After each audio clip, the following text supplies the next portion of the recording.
সবাইকে 17তম ক্লাসে স্বাগতম। আজকে আমি দেখাবো HTML ফর্ম। তো HTML ফর্ম এটি খুব একটা ইম্পর্ট্যান্ট বিষয়। একটা ওয়েবসাইট আমাদের যদি পোর্টফোলিও হয় বা কোনো সার্ভিসের একটি ওয়েবসাইট হয়, তো ওয়েবসাইটের যে মেইন অ্যাডমিন বা ওয়েবসাইটের যে মালিক বা কোম্পানির যে মালিক, তার সাথে কন্ট্যাক্ট করার জন্য বা তার সাথে কনভার্সন করার জন্য আমাদের একটি ফর্ম ইউজ করা হয়, যেটিকে সাধারণত আমরা কন্ট্যাক্ট ফর্ম বলি। তো কন্ট্যাক্ট ফর্মের মাধ্যমে যে ওয়েবসাইটে যারা ভিজিটর আসে বা ইউজার আসে, ওরা কিন্তু ডাইরেক্ট কোম্পানি বা ওয়েবসাইটের মালিকের সাথে কথা বলতে পারে, তাদেরকে মেসেজ করতে পারে, তাদের সাথে মেসেজে কথাবার্তার জন্য মেইল পাঠাতে পারে। তো সেই জন্য তারা একটি ফর্ম দেওয়া হয়। তো সেই জন্য একটা ওয়েবসাইটে ফর্ম ইউজ করা হয়, যেখান থেকে আমরা আমাদের নাম, আমাদের ইমেল অ্যাড্রেস, আমাদের বিভিন্ন ধরনের তথ্য এবং বিভিন্ন ধরনের কথা লিখে তাদেরকে মেইল করে যদি পাঠাই, তাহলে ওয়েবসাইটের অ্যাডমিনের কাছে চলে যাবে। তো এই জিনিসটা করার জন্য HTML ফর্ম ব্যবহার করা হয়। তো HTML ফর্ম তাই একটি খুব ইম্পর্টেন্ট এলিমেন্ট। তো HTML ফর্ম অনেকগুলো এলিমেন্ট রয়েছে। তো এই জন্য আমি HTML ফর্মকে দুইটি ক্লাসে ভাগ করে আজকে একটি ক্লাস এবং আগামীতে আরও একটি ক্লাস তৈরি করব, দুইটি ক্লাসে দেখাবো। তো আজকের ক্লাসে আমি দেখাবো HTML এর যে এলিমেন্টগুলো রয়েছে, তো HTML এর এলিমেন্টগুলো কিভাবে কাজ করে। তো প্রথমে যদি আমরা দেখি, তো ফর্মের জন্য একটি ট্যাগ ইউজ করা হয়। ফর্ম এটি হচ্ছে একটি ডাবল ট্যাগ। তো এর মাঝে আমরা একটি অ্যাট্রিবিউট দেখতে পাচ্ছি, যেটির নাম হচ্ছে অ্যাকশন। তো এই অ্যাকশন অ্যাট্রিবিউটের মাধ্যমে আমাদের ফর্মটা যে ডাটাগুলো কালেক্ট করবে, ফর্মের ভিতরে যত ডাটা থাকবে, এই ডাটাগুলো যে কালেক্ট করবে আমাদের ডাইনামিকই হয়, এটি সম্পূর্ণ ওয়েবসাইটের অ্যাডমিনের কাছে চলে যাবে। তো সাধারণভাবে ফর্ম কিন্তু অফলাইনে কাজ করে না। এজন্য আমাদের যে টেমপ্লেটটি রয়েছে বা HTML ফাইলটি রয়েছে, এটির সাথে অন্য আরও PHP ফাইল দিয়ে এটিকে ডাইনামিক করে সার্ভারে রাখতে হয়। তখন এটি সার্ভারের মাধ্যমে আমাদের ডাটাগুলো যে ওয়েবসাইটের অ্যাডমিনের ইমেল দেওয়া হয়, সেই ইমেলে চলে যায়। তো এই অ্যাকশনের মধ্যে আমাদের যে ডাইনামিক করার জন্য PHP বা জাভাস্ক্রিপ্ট যে কোনো একটি ফাইল দিয়ে করে আমাদেরকে ফর্মটি ডাইনামিক করতে হয়। তো সেই ক্ষেত্রে এই অ্যাকশনের মধ্যে আমাদের ওই ফাইলের ডাইরেক্টরিটি এখানে বসাতে হয়। তো আপাতত আমরা এটি ফাঁকা রাখি। এখন আমরা দেখি যে ফর্মের মধ্যে অন্যান্য যে এলিমেন্টগুলো ইউজ করা হয়, এগুলো আসলে কোনটা কি। তো সবথেকে পপুলার এবং খুব গুরুত্বপূর্ণ যে এটি এলিমেন্ট, যেটি আমাদের প্রত্যেকটি মেইলেই সাধারণত ইউজ করা হয়, সেটি হচ্ছে ইনপুট নামের একটি এলিমেন্ট। তো এটি একটি সিঙ্গেল ট্যাগ। তো এটির মাঝেও একটি অ্যাট্রিবিউট রয়েছে, যেটি হচ্ছে টাইপ নামে। তো আমরা পরবর্তী ক্লাসে দেখব যে ইনপুটের অনেকগুলো টাইপ আছে, যেমন এই টাইপটা হচ্ছে একটা টেক্সট টাইপ। তো আমরা পরবর্তী ক্লাসে আরও দেখব যে ইনপুটের কতগুলো টাইপ রয়েছে এবং কোন টাইপের কি কাজ। তো আমরা যদি প্রথমত একটি টেক্সটের টাইপ দেখি, তো আমাদের ইনপুটের টাইপটা টেক্সট নামের। তো ইনপুটের এলিমেন্টে আমাদের দেখতে পাচ্ছি এখানে একটি টাইপ নামে অ্যাট্রিবিউট রয়েছে এবং একটি নেম, একটি আইডি নামে আছে। তো টাইপটি হচ্ছে টেক্সট, যার কারণে আমরা এটি টেক্সট ইউজ করতে পারবো। আর পাশে যে দুইটি অ্যাট্রিবিউট আমরা দেখতে পাচ্ছি, একটি হচ্ছে নেম, একটি হচ্ছে আইডি। তো নেমের মধ্যে যেটি আমরা বসাবো, এটিকে আমরা আমাদের মেইলে যখন আসবে, সেই ক্ষেত্রে সেখানে আমরা নেমের মধ্যে যেটি লিখব, সেটির আন্ডারেই এই ডাটাটি সেভ হবে। এবং আইডিতে আমরা যেটি দিব, সেই আইডির মাধ্যমে এটিকে আমরা ডাইনামিক করব। তো আমরা যদি এই ইনপুট এলিমেন্টটি, যেটি টাইপ টেক্সট, এটি যদি আমরা এখন আমাদের স্ক্রিনে দেখি, তাহলে আমরা দেখতে পাবো এখানে একটি সুন্দর করে ইনপুট দেওয়ার মতো বা ইউজারকে লেখার মতো একটি স্পেস দিয়ে দিছে বক্স করে। তো এটি হচ্ছে একটি ফর্মের ইনপুট এলিমেন্ট। পরে আমরা যদি আরও একটি অন্য এলিমেন্ট দেখি, যেমন সিলেক্ট নামে একটি এলিমেন্ট রয়েছে। তো এই এলিমেন্টটি হচ্ছে ডাবল ট্যাগ। তো এটির মাঝেও কিন্তু নেম এবং আইডি আছে। যেহেতু আমরা এগুলোকে ডাইনামিক করতে পারবো এবং ডাটাগুলো কালেক্ট করবো, সেই ক্ষেত্রে প্রত্যেকটি এলিমেন্টেই কিন্তু আমরা দেখতে পাবো এরকমভাবে নেম এবং আইডি থাকবে। তো সিলেক্ট এলিমেন্টের মাধ্যমে আমরা যেটি করব, সেটি হচ্ছে আমরা যখন কোনো একটি অপশন সিলেক্ট করব, সেই ক্ষেত্রে আমাদের এই সিলেক্ট এলিমেন্টটি ইউজ করতে হবে। তো সিলেক্টের মধ্যে যে অপশনগুলো আমরা ইউজ করব, সেগুলো আমাদের এখান থেকে লিখতে হবে। লাইক আমরা যদি একটা অপশন রাখি, এর ভিতরে আমরা যদি দেই অ্যাপেল, আরও কিছু আমরা অপশন এখানে দিই, লাইক অরেঞ্জ, দেন বেনানা। তো আমরা যদি এই অপশনগুলো এখানে দিই, তাহলে আমরা সিলেক্ট এলিমেন্টের মাধ্যমে এগুলো অপশনগুলো ক্লিক করতে পারবো। আমরা যদি এখানে দেখি, তাহলে বুঝতে পারবো। যেমন আমরা আপেল নামে লিখছিলাম প্রথমে যে অপশনটি, এখানে ক্লিক করলে আমরা দেখতে পাচ্ছি অরেঞ্জ, যেটি সিলেক্ট করতে পারতেছি এইভাবে এরূপভাবে বেনানা। তো আমাদের যখন কোনো ফর্মে এরকমভাবে কোনো কিছু সিলেক্ট করার অপশন থাকবে, যেমন আমরা যদি এখানে একটি ফর্মে যদি ইনপুট করে রাখি যে একটি ফর্ম পূরণ করতে হবে, সেখানে থাকবে যে আপনি ছেলে নামে, সেই ক্ষেত্রে আমরা এখানে দুটি অপশন রাখবো, একটি মেল এবং ফিমেল। তো আমরা যদি মেল হই তাহলে মেলটিতে ক্লিক করব এবং ফিমেল হলে ফিমেলটিতে ক্লিক করব। তো এভাবে আমাদের এই সিলেক্ট নামের এলিমেন্টটি কাজ করে। এরপরে যদি আমরা একটি অন্য এলিমেন্ট দেখি, সেটি হচ্ছে টেক্সট এরিয়া। তো টেক্সট এরিয়াটা হচ্ছে আমরা যখন কোনো ফর্ম থেকে কোনো কন্টেন্ট লিখব বা কোনো মেসেজ দিব যে আমরা এই চাচ্ছি বা আমাদের এই সমস্যা বা আমরা এইটা জানতে চাচ্ছি, সেই ক্ষেত্রে এই টেক্সট এরিয়ার মাধ্যমে আমরা যে এলিমেন্টটা ইউজ করব সেই ক্ষেত্রে সেই বক্সটি পাবো। যদি আমরা দেখি এটি, আমরা দেখতে পাচ্ছি এখানে একটি সুন্দর বক্স আসছে যেটিতে আমরা বিভিন্ন ধরনের কন্টেন্ট লিখতে পারবো। এখানে আমরা হেল্পের জন্য মেসেজ লিখতে পারবো বা কোনো কিছু কোশ্চেনের জন্য মেসেজ লেখার অপশনটা চলে আসবে।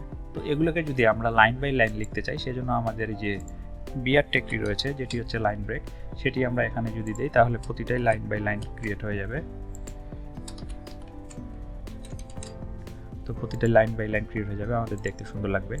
তো এখন আমরা লাইন ব্রেক করে নিচ্ছি, কারণ আমরা এখানে সিএসএস ইউজ করতেছি না বলেই আমরা কিন্তু বিআর টেক দিয়ে সুন্দর করে নিচে নামিয়ে নিচ্ছি। পরবর্তীতে যখন আমরা সিএসএস এর ক্লাসগুলো করব বা যখন আমরা টেমপ্লেট তৈরি করব, সেই ক্ষেত্রে কিন্তু আমরা বিআর টেক প্রয়োজন ছাড়া, একবারই প্রয়োজন ছাড়া ইউজ করব না। সেই ক্ষেত্রে আমরা সিএসএস দিয়েই সুন্দর করে ডিজাইন লাইন বাই লাইন করে নিব। এরপরে যদি আরও আমরা একটি এলিমেন্ট দেখি, এটির নাম হচ্ছে ফিল্ড সেট। তো ফিল্ড সেট একটি হচ্ছে ডাবল ট্যাগ। তো ফিল্ড সেটের মধ্যে আমরা যেটি লিখব সেটি আরও একটি ট্যাগ বা এলিমেন্ট, LEGEND, লেজেন্ড। তো লেজেন্ড নামের এইটার মধ্যে আমরা যদি একটি লিখি, সাপোজ APPLICATION অ্যাপ্লিকেশন, এবং এর মধ্যে আমরা একটি ইনপুট যদি দেই, INPUT ইনপুট টেক্সট নামে যদি টেক্সট টাইপের যদি একটি ইনপুট দেই, তাহলে আমরা দেখতে পাবো এখানে সেভ করলে যে এটি একটি সুন্দর করে ফিল্ড সেট এলিমেন্ট তৈরি হয়ে গেছে। তো ফিল্ড সেট এলিমেন্টটি মূলত আসলে উপরে একটি সুন্দর করে টাইটেল থাকবে, যেটি আমরা এখানে লেজেন্ড নামে তৈরি করছি একটি ট্যাগ। তো এই লেজেন্ড ট্যাগটির মাধ্যমে আমাদের এখানে সুন্দরভাবে টাইটেলের মতো হয়ে আছে এবং সুন্দর করে একটি বর্ডার নিয়ে গেছে পুরো এরিয়াতে। এরপরে আমরা এর ভিতরে যে কোনো একটি এলিমেন্ট ইউজ করতে পারি, যেমন এখানে আমরা টেক্সট টাইপের একটি ইনপুট এলিমেন্ট ইউজ করছি। তো এরূপভাবে আমরা এখানে অন্যান্য এলিমেন্টগুলো ইউজ করতে পারবো। তো এটি হচ্ছে একটি এলিমেন্ট, যেমন ফিল্ড সেট, এটি হচ্ছে একটি এলিমেন্ট। এরপরে যদি আরও একটি আমরা এলিমেন্ট দেখি, সেটি হচ্ছে বাটন নামের একটি এলিমেন্ট। তো এই বাটন নামের এলিমেন্ট, এখানে আমরা যে যদি কোনো টেক্সট লিখি তাহলে এটি একটি বাটন, আমাদের যে বাটন ক্লিকেবল বাটনগুলো হয় ঠিক সেরকম হয়ে যাবে। যেমন আমরা দেখতে পাচ্ছি এখানে সেন্ড মেসেজ নামে একটি বাটন ক্রিয়েট হয়ে গেছে। তো এর মধ্যে যদি আমরা কোনো লিঙ্ক আপ করি, সেই ক্ষেত্রে আমাদের এই বাটনটিতে আমরা সুন্দর করে একটি URL দিয়ে দিতে পারবো, যেখানে ক্লিক করলেই এটি অন্য একটি ওয়েবসাইটে চলে যাবে। তো আমরা এটি কিন্তু অন্য জায়গাতেও ইউজ করতে পারবো, শুধু ফর্মের মধ্যেই যে আমরা এই বাটন টেকটি ইউজ করতে পারবো ঠিক তেমন না, আমরা এই বাটন টেকটি অন্য জায়গাতেও ইউজ করতে পারবো। এরপরে আমরা দেখব কিছু অ্যাট্রিবিউট। আবার যদি আমরা একটি ফর্ম নেই, আমরা যদি এখানে একটি ফর্মের মধ্যে একটি টেক্সট টাইপের ইনপুট নেই, তো এখানে যদি আমরা অন্যান্য আরও অ্যাট্রিবিউট দেখি, যেমন এখানে প্রথম অবস্থায় যদি আমরা এই টেক্সট টাইপের ইনপুটটা দেখি, তাহলে আমরা দেখতে পাচ্ছি সুন্দর করে একটি শুধু ইনপুট টেক্সট চলে আসছে। আরও যদি আমরা অন্য অ্যাট্রিবিউট ইউজ করি, যেমন আমরা যদি এখানে প্লেসহোল্ডার নামে একটি অ্যাট্রিবিউট রয়েছে এবং এখানে লিখি রাইট ইয়োর নেম, তাহলে আমরা দেখতে পাবো ইনপুট ফর্মটার যে ভিতরে এখানে সুন্দর করে লেখা উঠবে রাইট ইয়োর নেম। কিন্তু আমরা যখন কোনো কিছু লিখবো, এখানে যদি আমরা লিখি কোনো কিছু, সেক্ষেত্রে সেই প্লেস হোল্ডার লেখাটি আর থাকছে না। তো এটি আমাদের ফর্মকে সুন্দর করে বোঝানোর জন্য আমরা এই প্লেস হোল্ডার ইউজ করি। তো এরপরে আরও একটি অ্যাট্রিবিউট যদি আমরা দেখি, এটির মধ্যে যদি আমরা দেখি এখানে একটি ভ্যালু নামে অ্যাট্রিবিউট নেওয়া যায়, ভ্যালু নামে অ্যাট্রিবিউট নেওয়া যায়। যেমন এখানে আমরা যদি ভ্যালুতে আমরা যদি নেম দেই, তাহলে আমাদের ফর্মের ভিতরেই সুন্দর করে নেম লেখাটি অলরেডি রয়েছে। তো এখানে আমরা ইচ্ছা করলে এটি কাটে নতুন করে দিতে পারবো, অথবা এখান থেকেই আমরা আবার লিখতে পারবো। তো এরূপভাবে আমরা যদি এগুলোতে বিআর দিয়ে লাইন ব্রেক করে দিই তাহলে আমাদের বুঝতে বা দেখতে খুব সুন্দর লাগবে। তো এরপরে আমরা যদি আরও একটি অ্যাট্রিবিউট দেখি, সেটি হচ্ছে রিড অনলি নামের একটি অ্যাট্রিবিউট।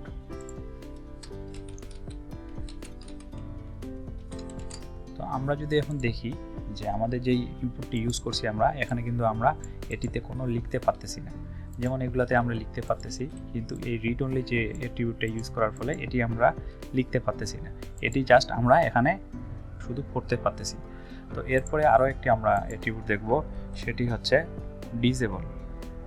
তো আমরা যদি রিড অনলির জায়গায় যদি ডিসেবল ইউজ করি তাহলে আমরা এখন যদি লক্ষ্য করি এখানে আমাদের এই ইনপুটটি সিলেক্টও করা যাচ্ছে না। আমরা এর আগে যেটা রিডেবল করে রাখছিলাম এটি কিন্তু আমাদের সিলেক্ট করা যাচ্ছিল, কিন্তু এরপরে যেটি আমরা ডিসেবল নামে লিখলাম সেটি কিন্তু সিলেক্ট করা যাচ্ছে না, মানে এই ইনপুটটি এখানে ডিসেবল হয়ে রয়েছে।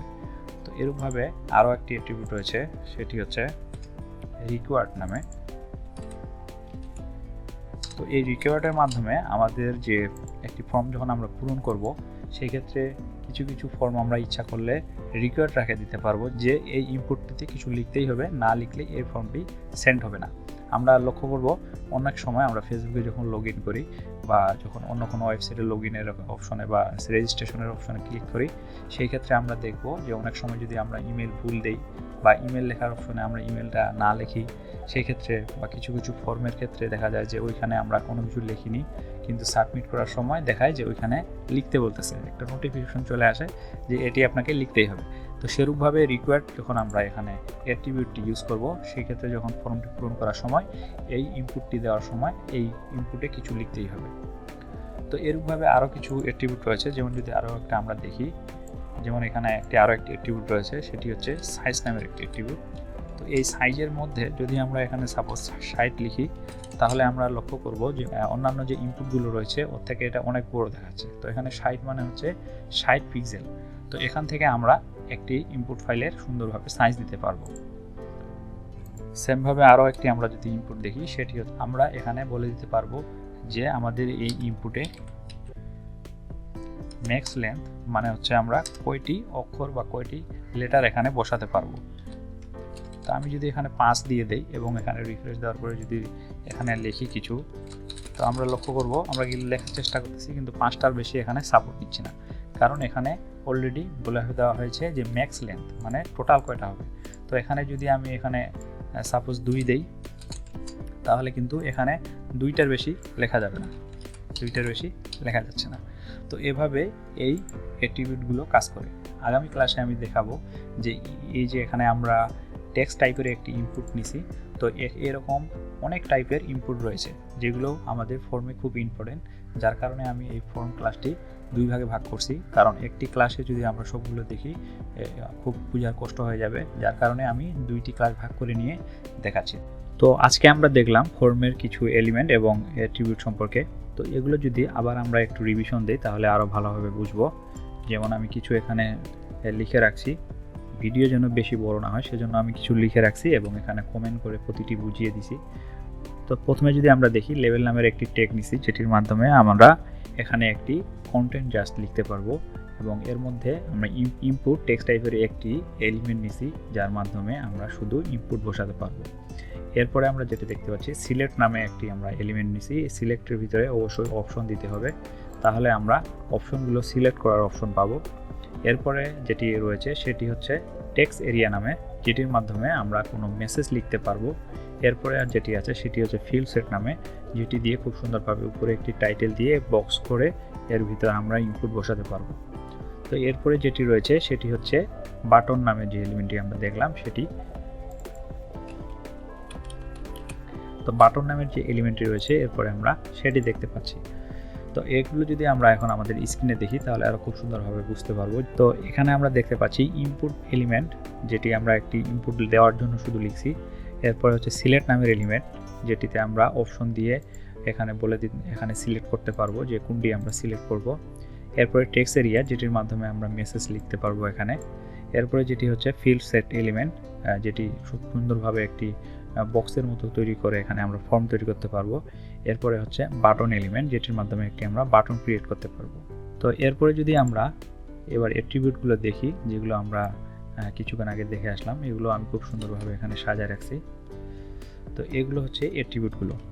তো আমরা যদি প্রথম থেকে দেখি তাহলে আমরা বুঝতে পারবো, যেমন এটি আমরা একটি টেক্সট টাইপের একটি এলিমেন্ট ইউজ করছি, এরপরে এখানে একটি প্লেস হোল্ডার ইউজ করছি যেটি হচ্ছে একটি অ্যাট্রিবিউট। তো এই প্লেস হোল্ডারে আমরা যা লিখবো ফর্মের মধ্যে কিন্তু সেটি লেখা থাকবে, এবং যখন আমরা কোনো কিছু ইনপুট করব প্লেস হোল্ডারটা সরে যাবে। তো এরপরে রয়েছে ভ্যালু নামের যে অ্যাট্রিবিউটটি, এটি লিখলে সেটি অলরেডি যে ভ্যালুটা আমরা লিখে রাখবো অলরেডি সেটি ফর্মে লেখা থাকবে, আমরা ইচ্ছা করলে ডিলিট করেও লিখতে পারবো। তো এরপরে যেটি রয়েছে সেটি হচ্ছে রিড অনলি, যার মাধ্যমে আমাদের ফর্মটি শুধু দেখানো যাবে এবং সিলেক্ট করা যাবে, এটি কোনোভাবে লেখা যাবে না। এরপরে হচ্ছে ডিজেবলড অ্যাট্রিবিউট, যেটির মাধ্যমে এটি সিলেক্টও করা যাবে না, একবারে ডিজেবল হয়ে যাবে, জাস্ট দেখা যাবে। এরপরে রয়েছে রিকোয়ার্ড অ্যাট্রিবিউট, যার মাধ্যমে এটি আমাদের ফর্মটি পূরণ করতে হবে, না হলে ফর্মটি যাবে না। এরপরে রয়েছে সাইজ অ্যাট্রিবিউট, যার মাধ্যমে আমরা ফর্মটি এটি কত বড় নিব বা ছোট নিব সেটি আমরা এখান থেকে বসিয়ে করতে পারবো।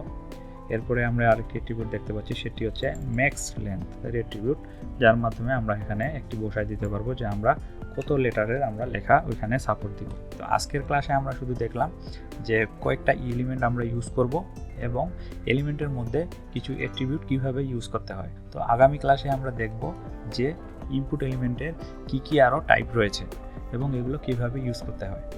তো আজকে এ পর্যন্ত, আগামী ক্লাস দেখার আমন্ত্রণ জানিয়ে এখানে শেষ করছি। ধন্যবাদ।